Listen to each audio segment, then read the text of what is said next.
Thank you very much for attending this session. Today, I will talk about a set of topics. These topics can be discussed independently and in isolation. At the same time, they can be learned as a sequence of topics with tight interrelationship. I will try my best to achieve both goals. I will start by looking into three continuous probability distribution functions. I will show how to generate random numbers from these distributions and how to create histograms of generated random numbers. I will then focus on normal distribution and go deeper into histograms and compare the histogram obtained by the random numbers that we have generated with the theoretical results. In this process, we will be introduced to a set of useful Excel functions.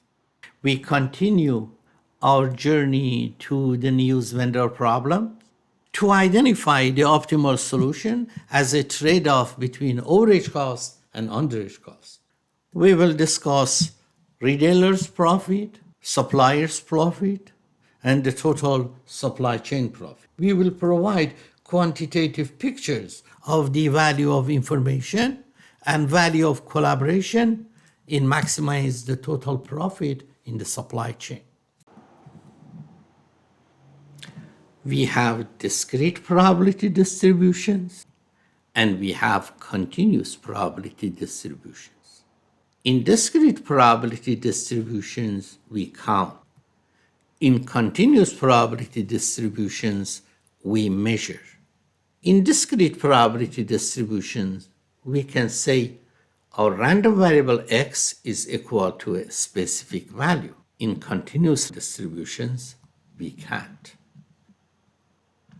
Because in continuous probability distributions, when we define a number, no matter how precise that number is, we can always increase its decimal point by 1 and we can define more numbers in it. Therefore, in continuous probability distributions, we have infinite outcome, infinite random variables. And because probability of everything is 1 and we have infinite outcomes, therefore 1, which is the total probability, divided by infinity, which is the total number of possibilities, theoretically is 0. Therefore, probability of our random variable to be equal to a specific value is 0 in continuous PDF. This PDF differs from the PDF that we know. This stands for probability distribution function. The other one is portable document format. So in continuous probability distributions, we cannot talk about our random variable to be equal to a specific number, but less than or equal to a number, greater than or equal to a number, or between two numbers. We have three well-known continuous probability distributions. Normal probability distribution, which is the most famous probability distribution, is recognized by its average and standard deviation. And we use this notation to show a normal distribution which has an average of mu and a standard deviation of sigma. Exponential probability distribution is recognized by its average, only average, because its standard deviation is equal to its average. Uniform random distribution is recognized by two parameters, its upper bound and lower bound. They are referred to A and B or L and U, or any other two numbers that we choose. The average of uniform random distribution is A plus B divided by 2, and that is common sense. This is B, this is A, and therefore the average is A plus B divided by 2. And that is common sense. Standard deviation is b minus a divided by square root of 12, and that is not common sense, but we just accept it because it's mathematics is a little bit beyond our class. Let's gain more insight about these three distributions. If we draw two parallel lines and keep the distance between them constant, and if we slide it through uniform distribution,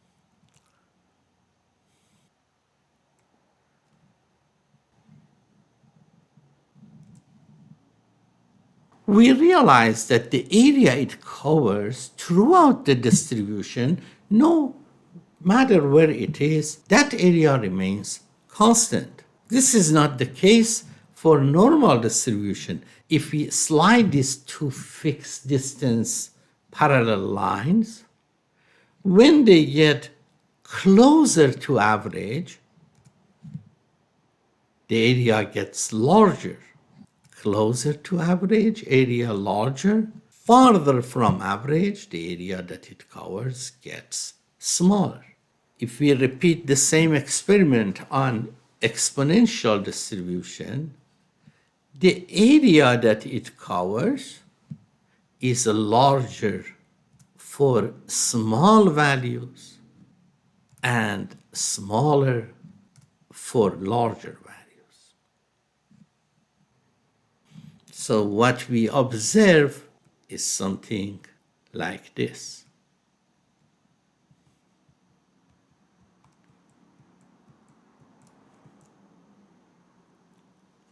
In the second part of our talk, we discuss how to generate random numbers from these distributions. And we remain in the framework of these three continuous probability distributions.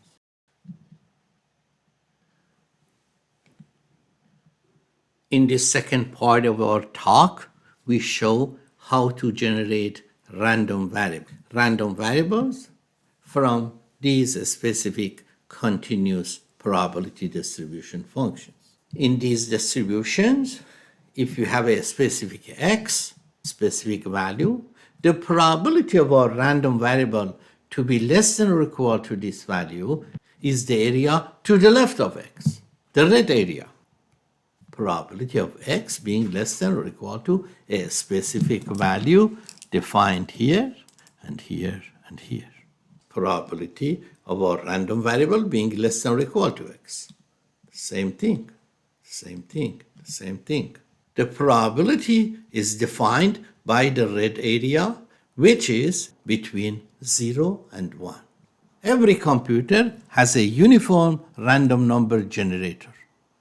In Excel, we have something called rand.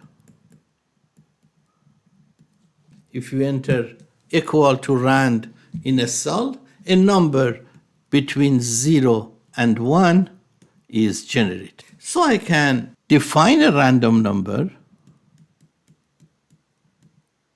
This is random, and then I can find this x, rand. Then I can find this x, rand. Then I can find this x. A reverse. We had x, we are finding the probability of our random variable to be less than or equal to this specific x. Now we have a random probability and we want to find the associated x. That is how we generate random numbers from different distributions.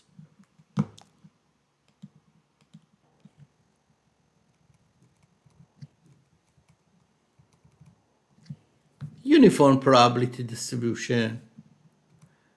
It is defined between A and B. The width is B minus A, and the whole area is 1. H times B minus A is equal to 1, and therefore H is equal 1 over B minus A, and that is what this height is. Now if I have x, that red area, x minus a, which is the width, multiplied by height, which is 1 over b minus a. And therefore, the area is equal to x minus a divided by b minus a. And we have shown it here too. But that area is a rand. So I can set this to equal to each other. X minus a divided by b minus a is equal to rand. Because I want to find a random x. Therefore, x minus a is equal to b minus a times rand. And x is equal to a plus this one. Take a to the other side. And this is the formula to generate a uniform random number. In a normal probability distribution with average of mu and a standard deviation of sigma, if I have a specific value of x and I'm looking for the probability of my random variable to be less than or equal to this x value, that probability is the red area. And that red area is computed using this formula. But the area is rand. And I can set this equation equal to rand. And I can set this equation equal to rand. And therefore, formula to generate normal random variables is defined here. Norm inverse, rand, mu, and sigma. In exponential probability distribution, we have a single parameter of mu. If I am looking for probability of having my random variable less than or equal to a specific value, that is the red area. And that red area accepted from me is computed this way. And this is between 1 and 0. However, since this is 1 minus something, if I subtract this from 1, the rest would be here, and that right-hand side is e to the power of negative x divided by mu, and that is exp in Excel of negative x divided by mu. This side. And because the left side is something between 0 and 1, the right-hand side is also something between 0 and 1, because summation of them is equal to 1. I set that value equal to rand. I compute the logarithm of both sides.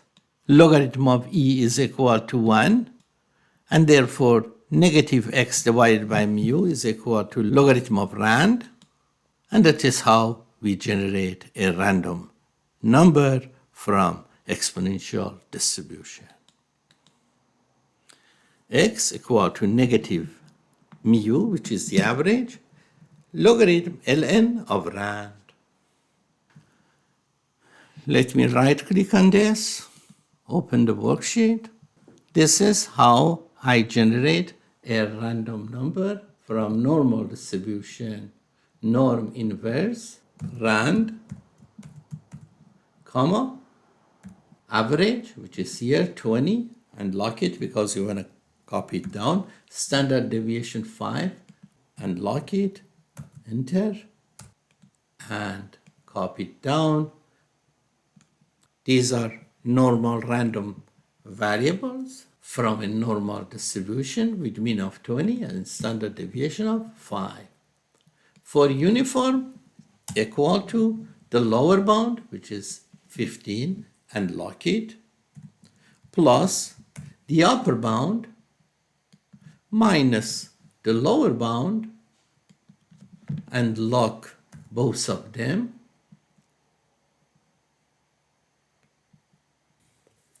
multiplied by rand.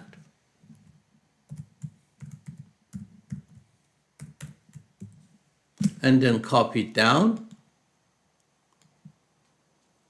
and that is random numbers from uniform of 15 and 25. For exponential, equal to negative mu, and lock it, multiplied by ln of rand, parentheses, and close the other parenthesis, and then copy it down. I have the formulas here and here for normal distribution, here and here for uniform, and here for exponential. In the next part, we will learn how to create histograms for these generated data. And then we will compare the histogram of the generated data with the theoretical curve of the actual distribution. Thank you for the second part. I will then go to the third part, and I will play more with normal distribution and then show how to create a generic histogram.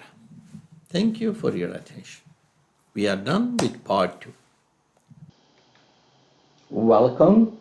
In this part of my talk, I would like to explain a little bit more about generating random numbers from normal probability distribution. And also I want to discuss a couple of side considerations. So we want to generate normal random variables from a distribution which has average of 100 and standard deviation of 25. We can simply use this function, norm inverse, a random value, rand, which gives me a number between 0 and 1, average, which is here, and standard deviation, which is here. These are the parameters that I need for norm inverse function. I have generated my normal random variables from that specific distribution, but because normal distribution, it is not limited on the right side and also on the left side. It is possible that I get some values which are negative. But what if negative does not have any meaning for this application?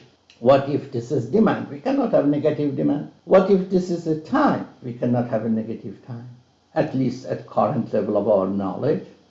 Therefore, I need to make sure that this number is greater than or equal to 0.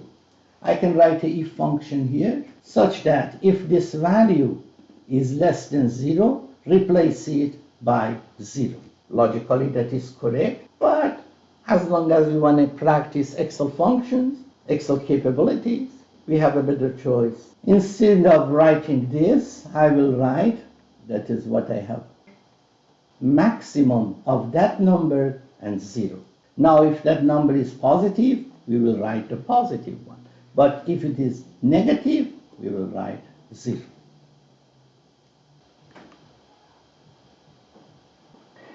I also may prefer to have round numbers over there to avoid decimal points. In that case, I can simply use round to 0. Therefore, I will only have integer numbers here. So I have these numbers, all non-negative with no decimal point. I can compute average and standard deviation. They are slightly away from what they were produced based on.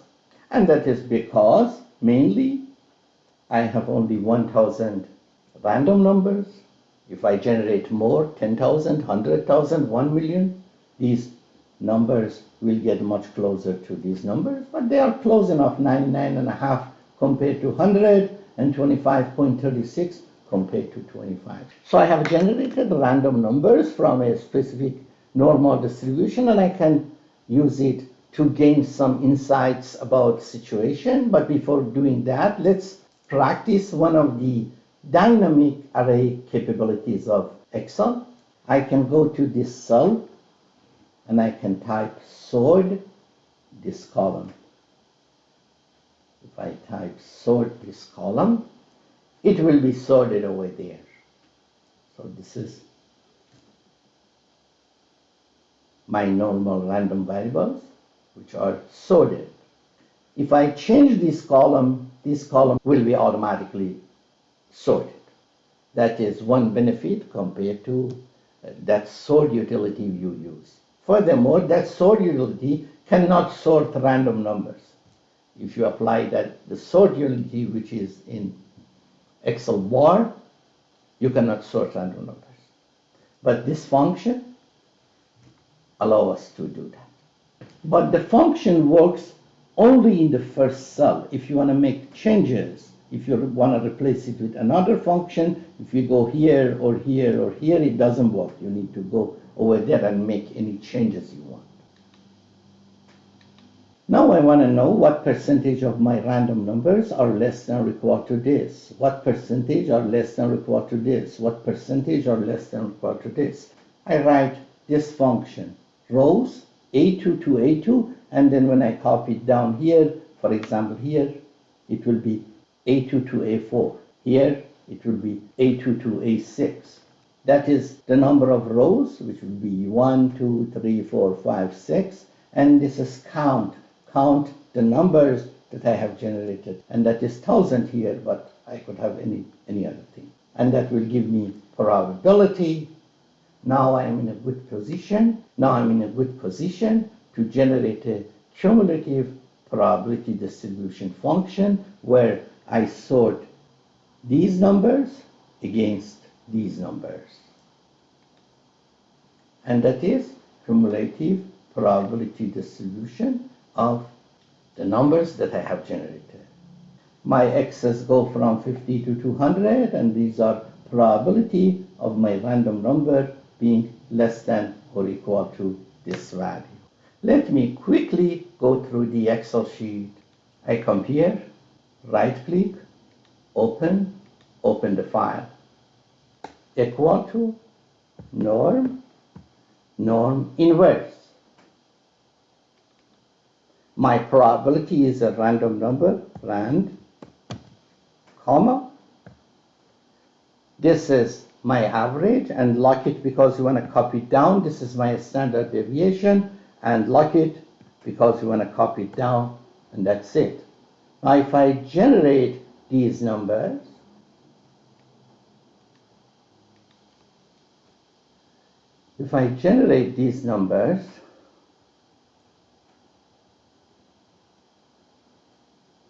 let me increase this one to make sure we get some negative numbers. Let me make this one 35. Negative numbers. With 25 also we get negative numbers, but less frequently. So I want to avoid this one. Therefore I come here, and instead of that function which I had over there, I say equal to max of, comma, 0, enter. And then I copy it down, click. Now even if I increase this one to 50, still I cannot get negative numbers, because as soon as it encounters a negative number, it will replace it with 0. Let's return back to what it was, 25. So now I do not have 0, but I also don't want to have decimal points. So I type round what you have generated, comma, 0, enter. And now these are integer normal variables. I come here, equal to average of these numbers, enter. That is the average. I copy it down, double click, bring this up, replace average by standard deviation of sample, enter. That's average and standard deviation. These are our theoretical values, and these are what we generated, quite close to each other. Then I come here, enter, equal to sort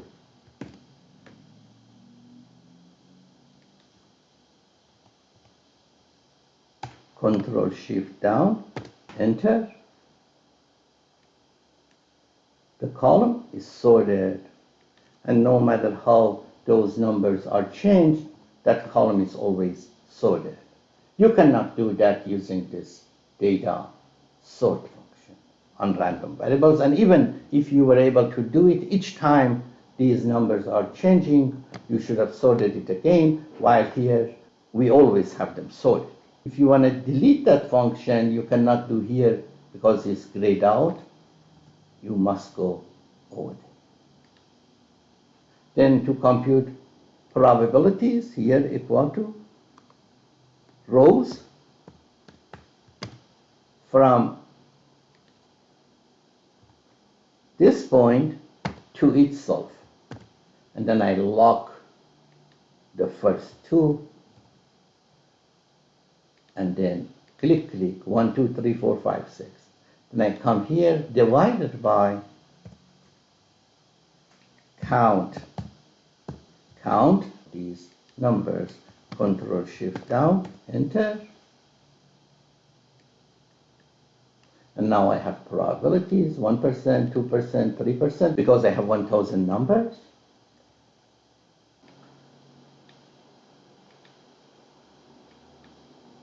And we need to lock this one, because we want to copy it down. Then click. Now I can mark these two columns, insert, and let's mark this one. This is our graph with an ugly shape because I have hidden some rows. So I'll go here, select data, hidden and empty rows, show hidden and empty rows. Okay, and that is our cumulative probability distribution function for the numbers that we have generated. It moves from 0% to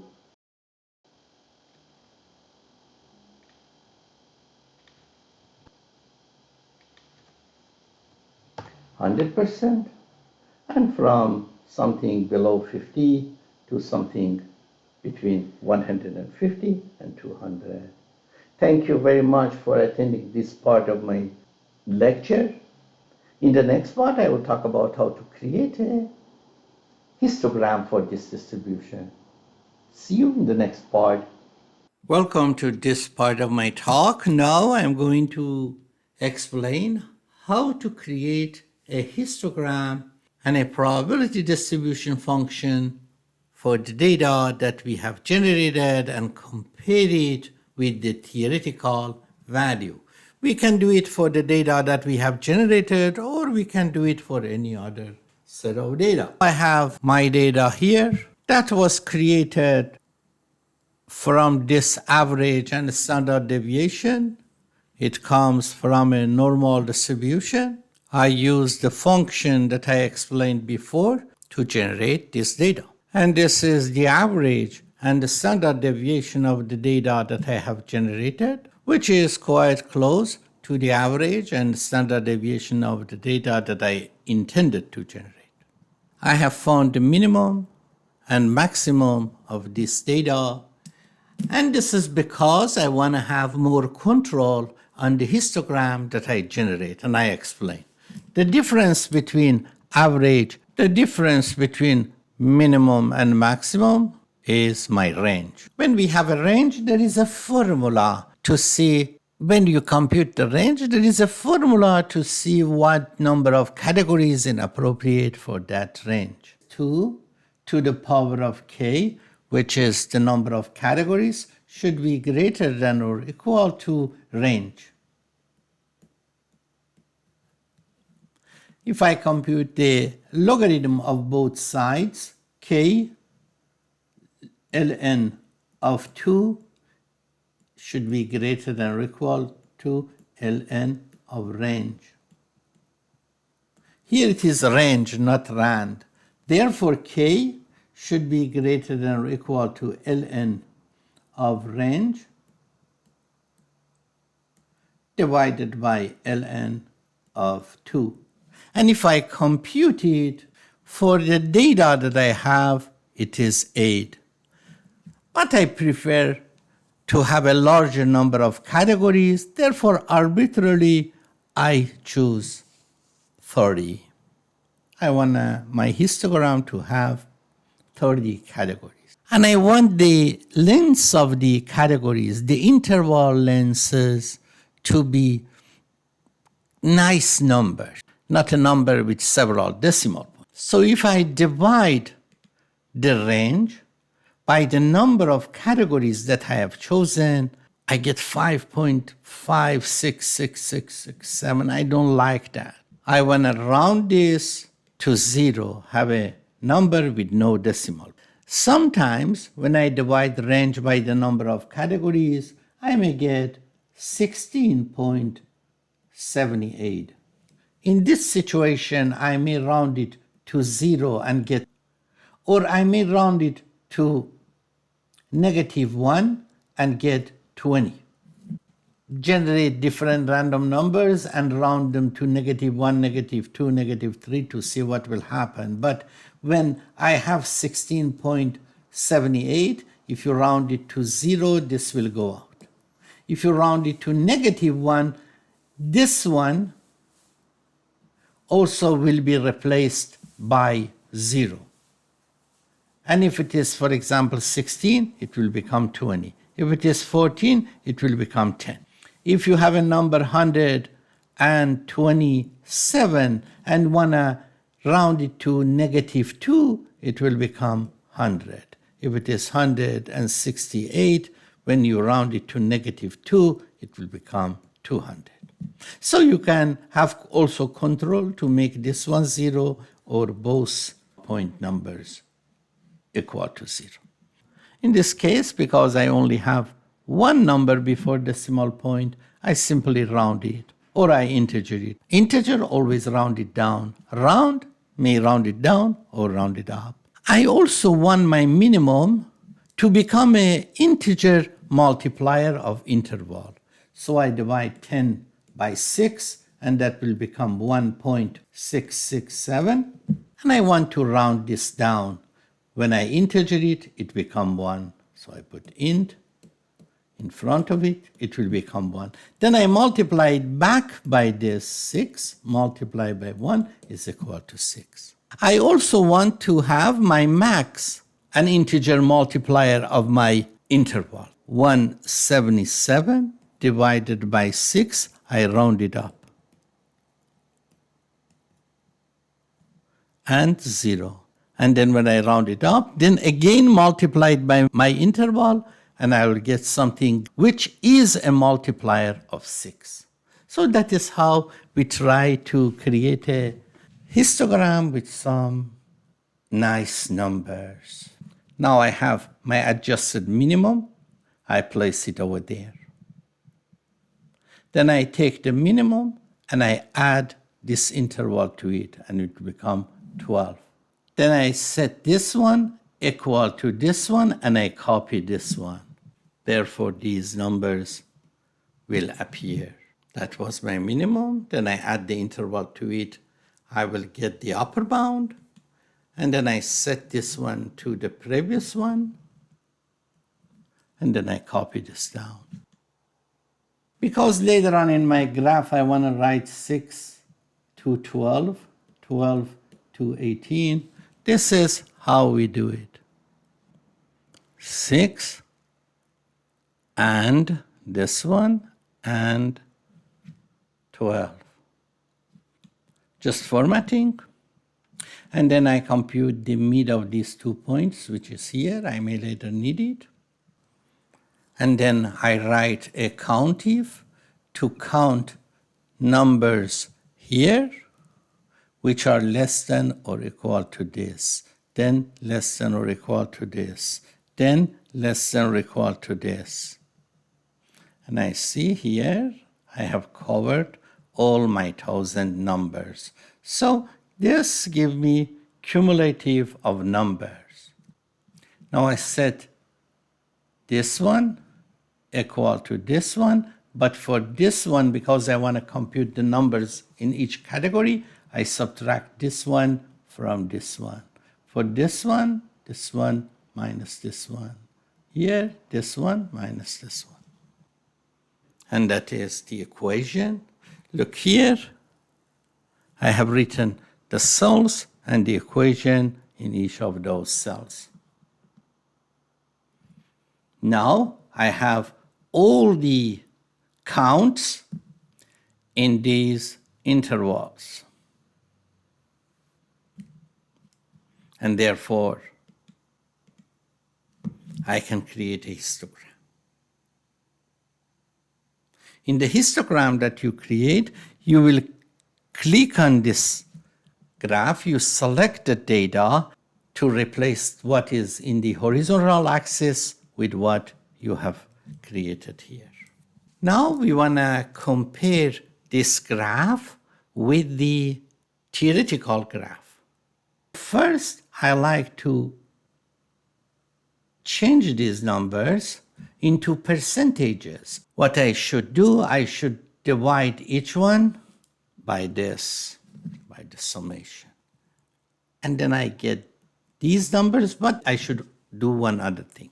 If I just divide these numbers by summation, I'll get the area in terms of percentage. Summation of all percentages is 1. But I don't want the area. I want this height. To compute this height, I should divide the area by this width. That is why I here also have this width.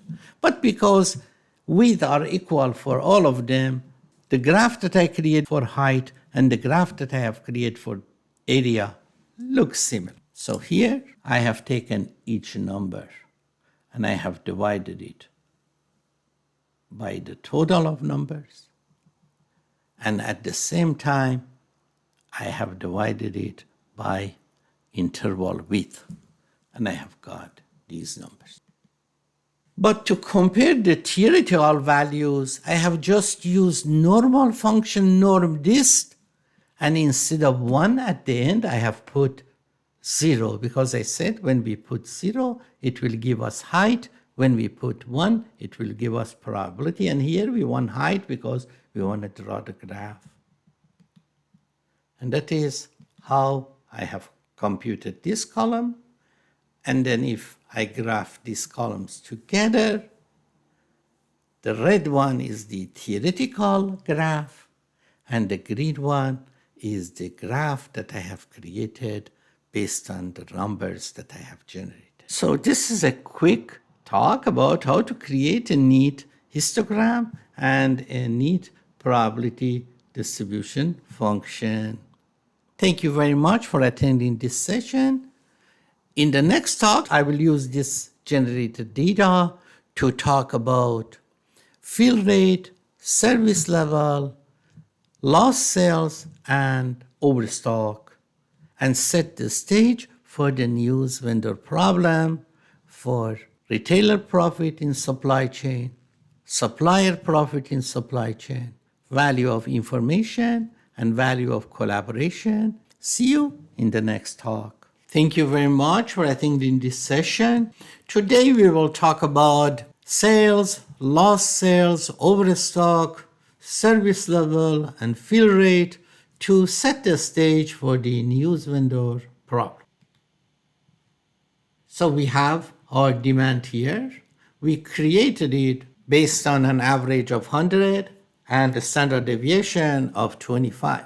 We use this function to avoid negative values and also to round to 0 decimal point. Then we computed the average and the standard deviation of these data, of these generated data, and they are quite close to the actual data. Either we are generating these demands to have an understanding of how the situation on average would like, or maybe these are demands of 1,000 days.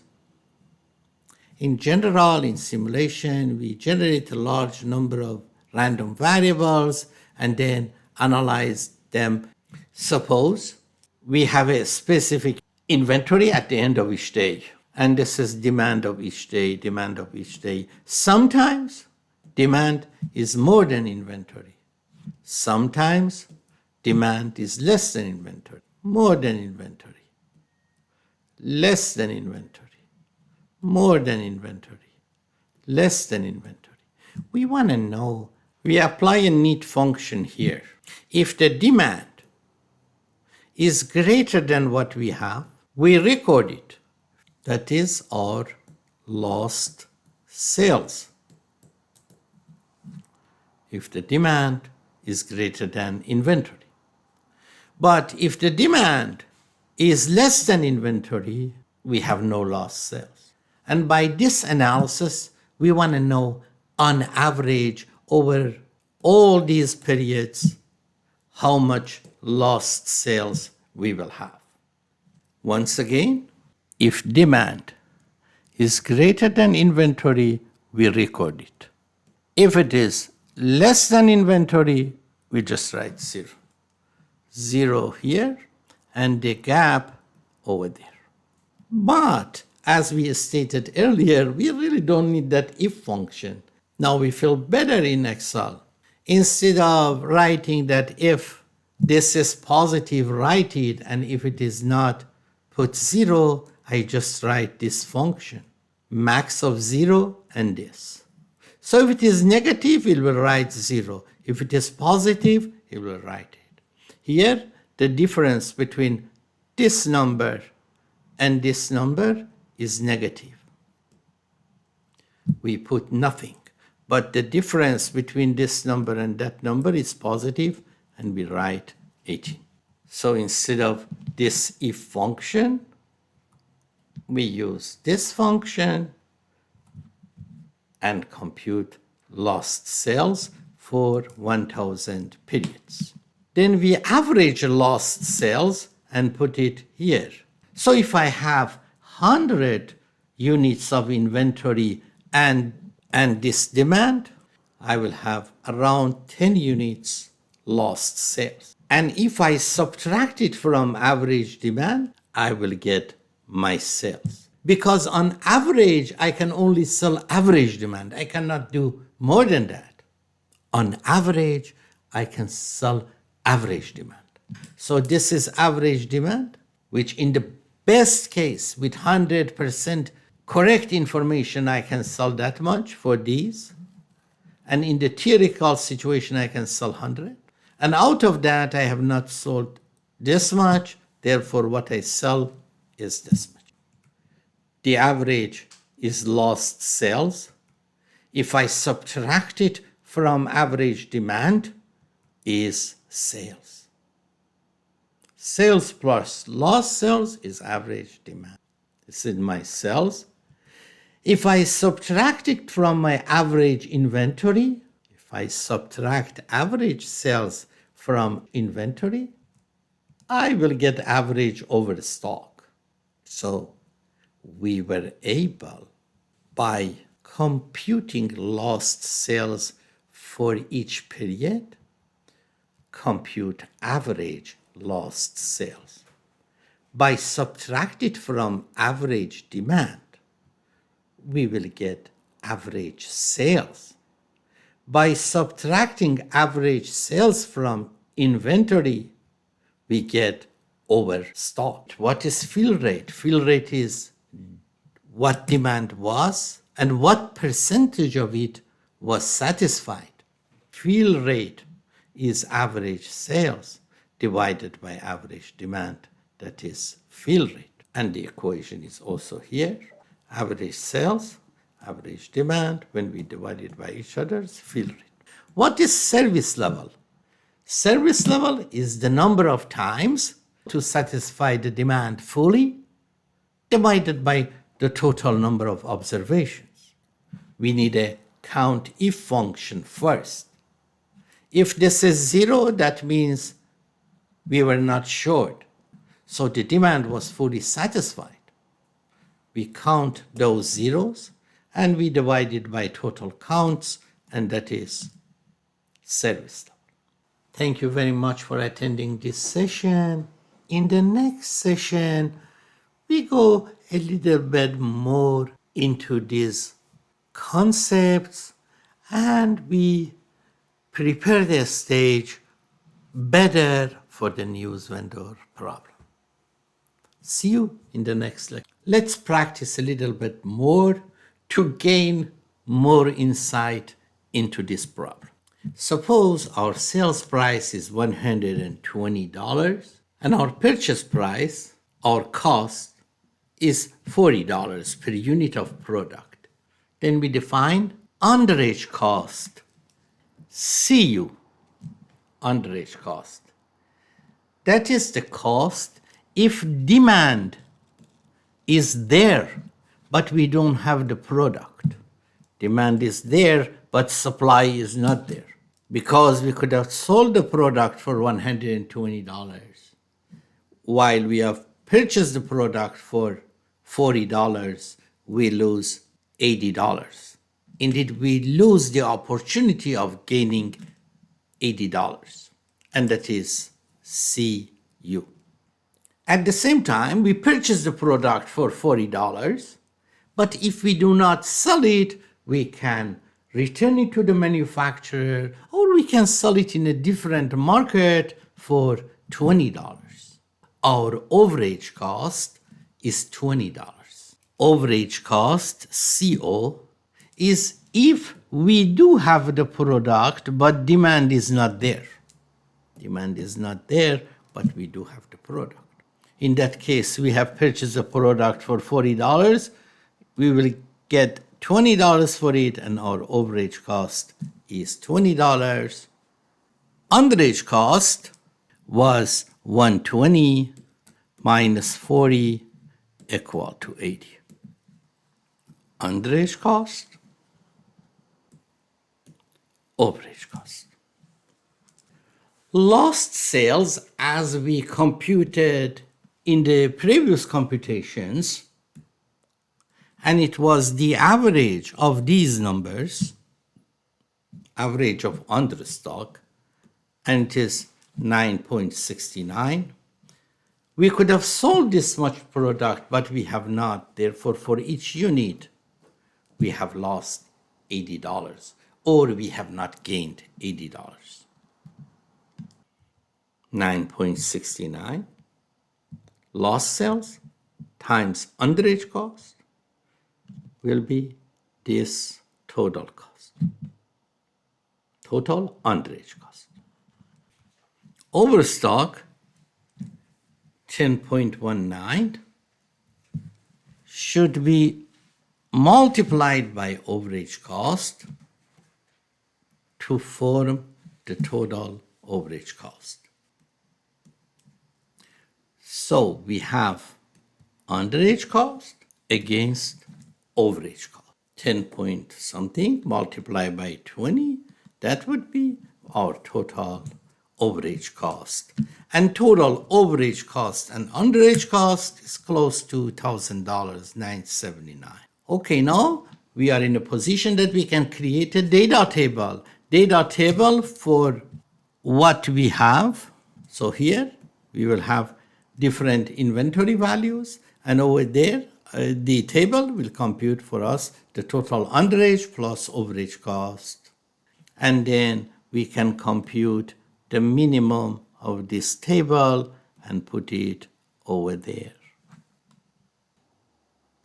And we can draw this graph, and based on this table and this graph, we know that if we have 121, we will have the minimal overage plus underage cost. And now we have enough knowledge to theoretically define optimal service level. In this problem, suppose purchasing cost was not 40 but 70. In that case, my underage cost was 120 minus 70, which is 50, and my overage cost was 70 minus 20, which was 50.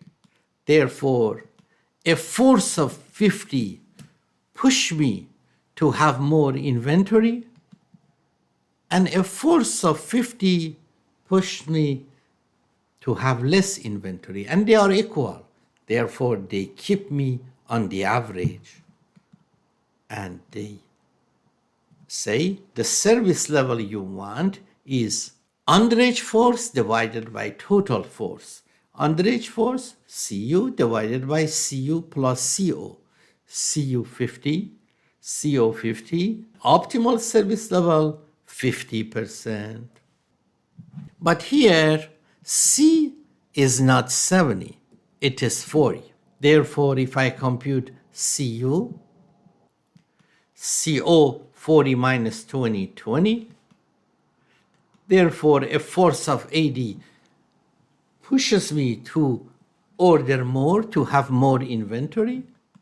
A force of 20 pulls me to have less inventory.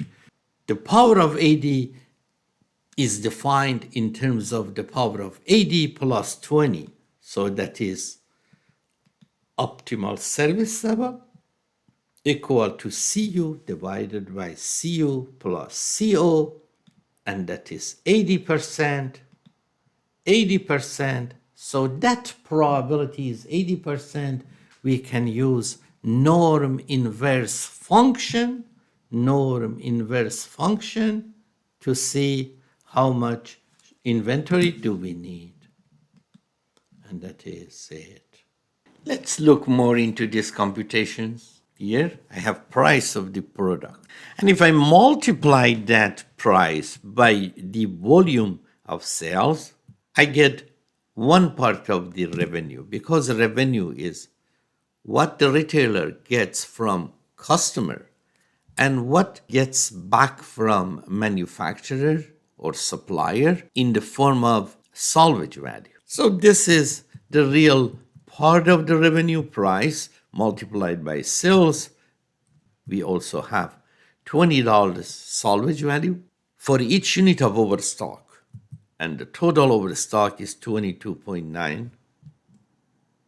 And if you multiply these two by each other, we get the second part of the revenue, and therefore the total revenue is this much. That is the total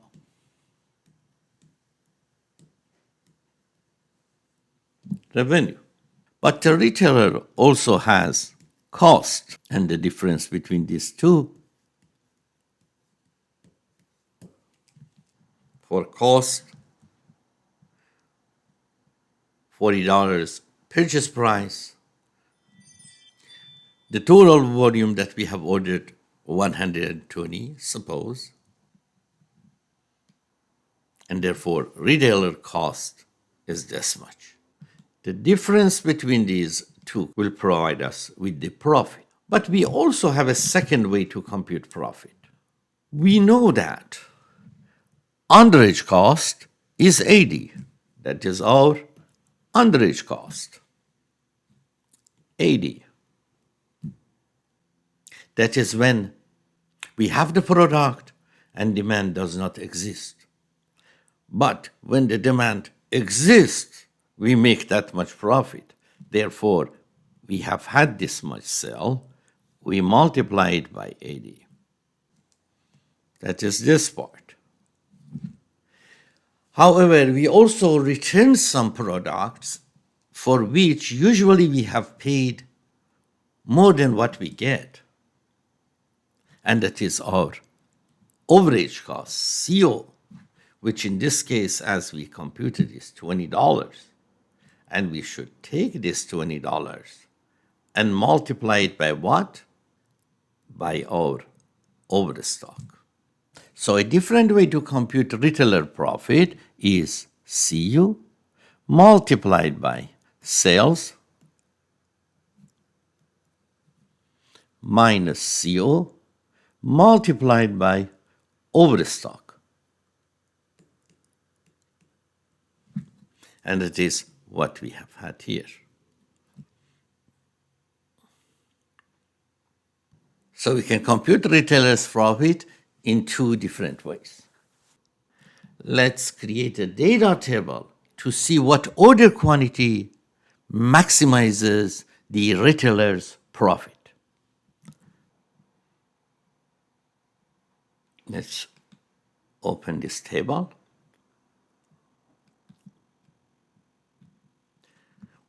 What am I going to do is I go here and I type 0. I go here and I type 10.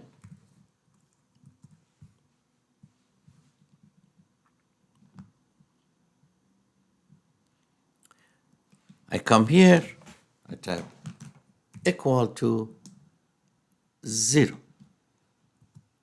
and then equal to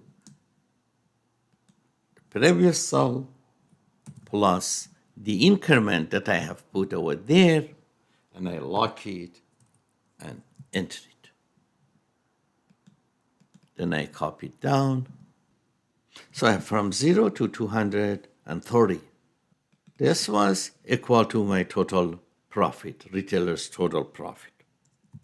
I mark these two and insert a graph like this. I will have something like this. The profit reaches a maximum and then go down.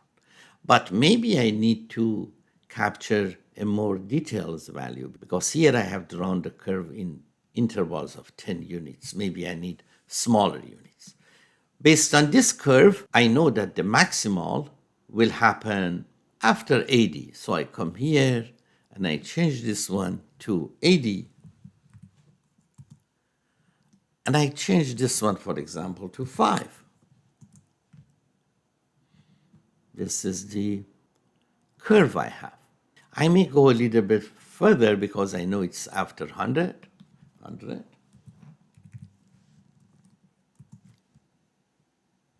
And then maybe for increment, I use 2. Or maybe I even use 1.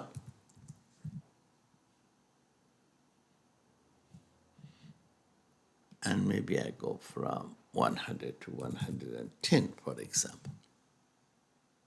This is the curve. Here, I may click on it, format access, and then instead of 0, I may start from 100. Enter. So this is the curve that I have. I come here, I type XLOOKUP, find the maximum of this column, and then look at here, find where it is, and then look at here, find the corresponding quantity. That is how we generate this table and its corresponding chart. So here I have the table. I have created it for increment of 2. In the Excel sheet that I just prepared, I prepared it for increment of 1. In the previous computations, I created it for increment of 3, and that is why I had missed 120, because I didn't see 120 here. You see? Because it was prepared from 100 for increment of 3. I found 121. But the actual value, if we prepare it for increment of 1 instead of 3, is 120, which gives us optimal order quantity based on this simulated data. But because the theoretical solution is different than this simulation data, not much, but it's not exactly the same, therefore we shouldn't be worried if it is 100 or 121. As we saw, there is a theoretical formula, which is CU divided by CU plus CU as optimal service level. So here we did our computations for increment of 2. When we do it for increment of 2 and increment of 1, the optimal solution is here. I look for maximum value in this table. I will find it. I compare to find where it is located. And then in my XLOOKUP function, I look for corresponding value in this column, and that will give me 120. And this is the curve that we draw, and we can make the title like this. Quotation marks, mean cost at Q equal to, and then I point to this cell, and service level, we round it because it has many decimal points, round it to 1%, and this is service level. And then for title of the curve, I type equal to, and I click on this, and it will do it. Thank you very much for attending this session. In the next session, I will talk about the theoretical formula for lost sales. Therefore, we may do not need simulation to compute it. And we also again look into these formulas, and then we will look at the value of information and value of collaboration in supply chain. Welcome back. Let's do a little bit more practice on theoretical formulas for quantity to order and lost sales and other related formulas.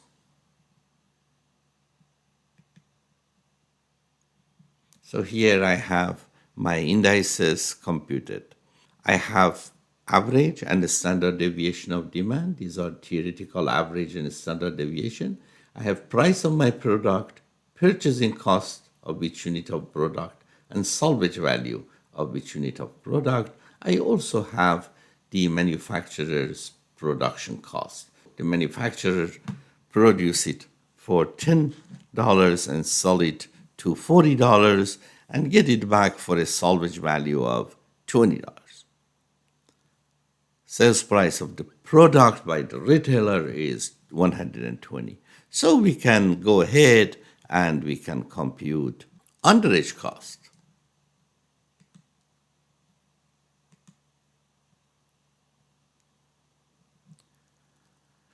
Underage cost, which is the difference between price and purchasing cost. The difference between price and purchasing cost. We can then compute the overage cost.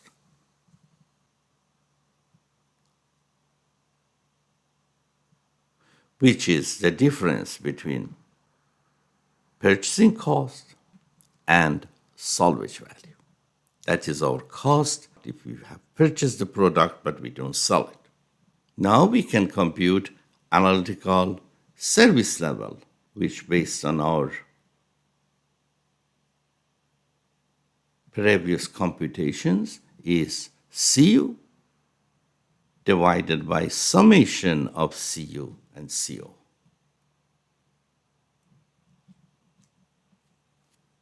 And then we can just go ahead and compute the quantity that we need to order based on that specific service level.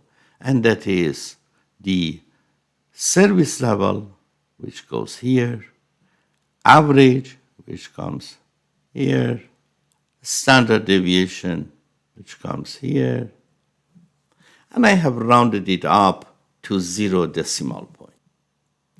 Now we have the theoretical formula to compute lost sales, and that is simply standard deviation to the power of 2, norm distribution, quantity that we order, average, and the standard deviation, and 0.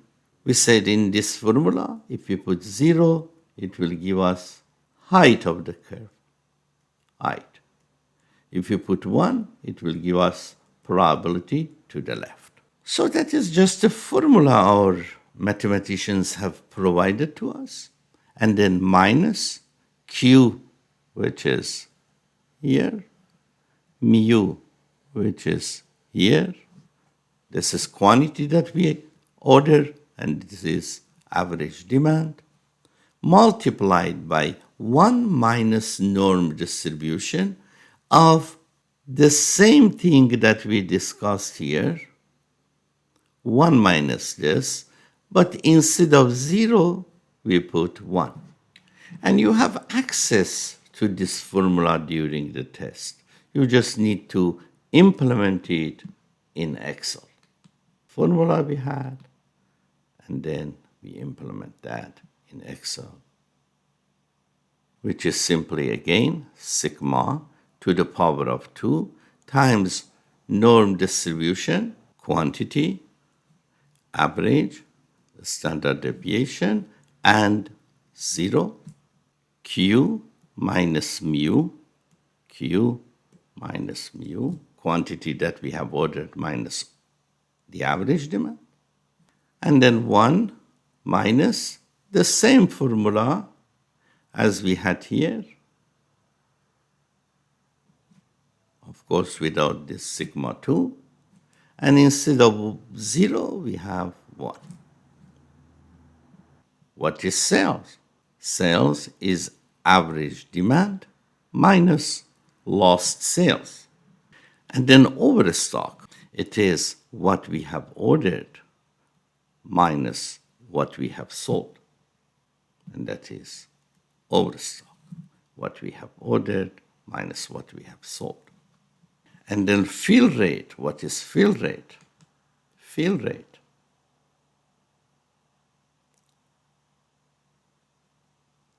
It is simply what we have sold divided by the demand. And then retailer's revenue. What is a retailer's revenue? Retailer sells this much at this price. It also returns this much at this price. That is the two source of revenue for the retailer. What is sold multiplied by price plus what is left multiplied by salvage value. And here is the formula. Retailer cost. What is retailer's cost? Retailer purchases 122 units at this cost. Simply multiply them. And that is their multiplication. What is retailer's profit? It is simply retailer's revenue minus retailer's cost. And that's the formula in this specific Excel sheet. But we can compute retailer's profit from a different way too. It is what the retailer has sold multiplied by underage cost minus what is left multiplied by overage cost. And here is the formula.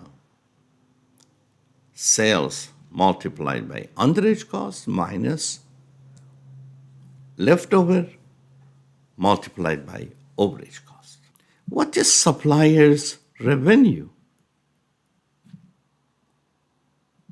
Supplier has sold this much at this price. That is supplier's revenue.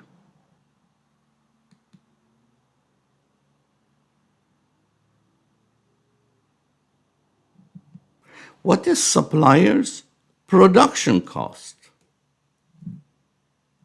Supplier has sold 122 units and supplier produced it at 10 per unit. And here is the formula. But supplier also has another cost, which is return cost. What is supplier's return cost? This is overstock. And for each unit, the supplier needs to give back this much. So that is B5 multiplied by B14. What is supplier profit? That is simply supplier revenue minus supplier costs.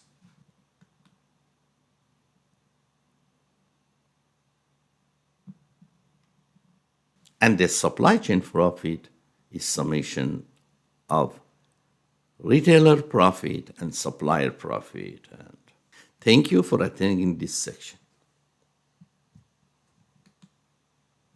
Now let's go do more practice and understand the value of information.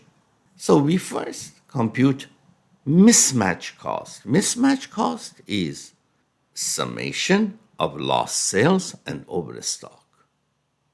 Because if we did not have mismatch between demand and our inventory, demand and our supply, overage cost and underage cost were zero and we had no mismatch cost.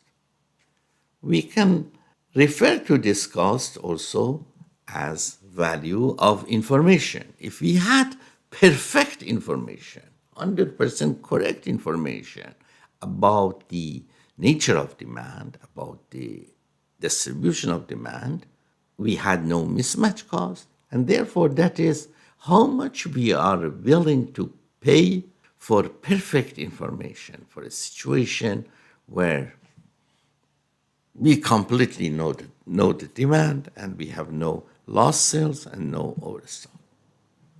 What is a retailer's sales revenue?